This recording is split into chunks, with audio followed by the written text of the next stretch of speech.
All right, and thanks for being with us here on The Hill. We begin this week with some pretty big news out of the Middle East. 11 hostages now back in Israel. A live report from Robert Sherman momentarily on the situation there, including the release of those hostages. But first, did you happen to see this? It had the attention of the Israeli Prime Minister Benjamin Netanyahu throughout the day.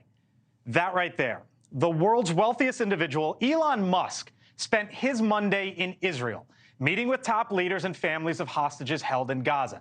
Now, the prime minister took Musk on a tour of a murder scene, a kibbutz destroyed by Hamas last month. The two then hosted a chat on Musk's platform, X. Those who are intent on murder must be neutralized. Then the propaganda must stop. That is training people to be murderers in the future, and then making Gaza prosperous. And if that happens, I think it will be a good future. Well, I hope you'll be involved in it. And I'd love to help. All right, now that visit, of course, comes after Musk faced fierce backlash for an anti-Semitic post that he described as, quote, the actual truth. Musk then posted the following today on his platform saying, quote, actions speak louder than words. Hello to you all. Hope you had a nice Thanksgiving. Everyone have a good Thanksgiving? Yeah. Great Thanksgiving. Yeah, it's good to be back here on a Monday. A lot of news going on. Elon in Israel. Why? Elon Musk wants you to know that some of his best friends are Jewish. That is what he wants you to know. He is trying that. For me, what makes money for Twitter and what makes money for social media is angry engagement. That's how you. That's what they're really selling is angry engagement that people get, because that's the stickiest, the hottest one, and it works for making Twitter money, but it doesn't work for Twitter's CEO. And what you have here is the payoff too. He was engaging in the kind of content that drives the site a great deal, and it affected him negatively. Yeah. So now he's got to go clean it up. I wonder how much of this though also deals with Starlink.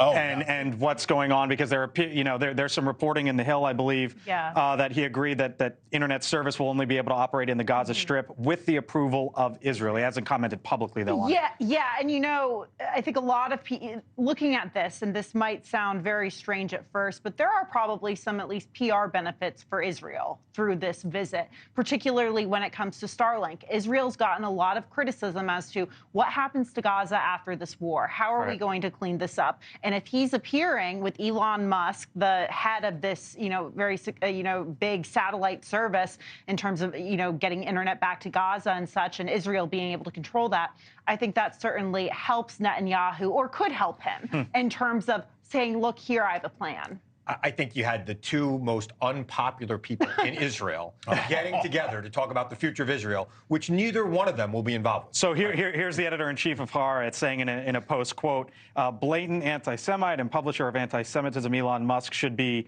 persona non grata in Israel. That's the editor-in-chief of Haaretz. I'm sorry, go on. I agree 100%. Look, he went there, as Chris accurately pointed out, as some sort of penance trip. His words seemed robotic, even more robotic than normal, because he always sounds like a robot.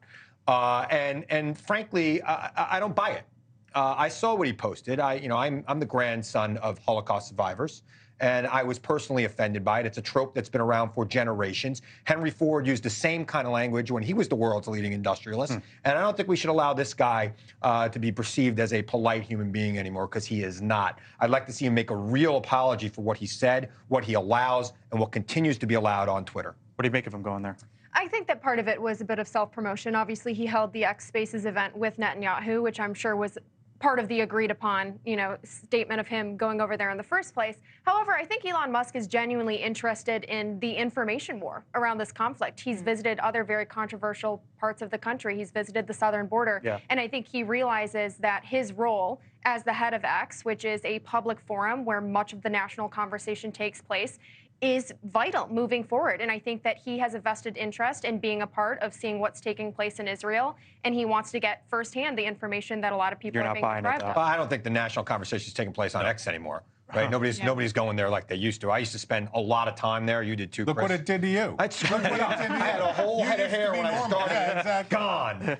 It drove me nuts. But I think he's a guy who destroyed that public forum for people. And I don't think a lot of people are going back to it while he's still The there. statistics are very clear. Very few people produce most of the content on these sites. Thank you for watching. And make sure you go to joinnn.com to find NewsNation on your television provider. And don't forget to click the red subscribe button below to get more of NewsNation's fact-driven, unbiased coverage.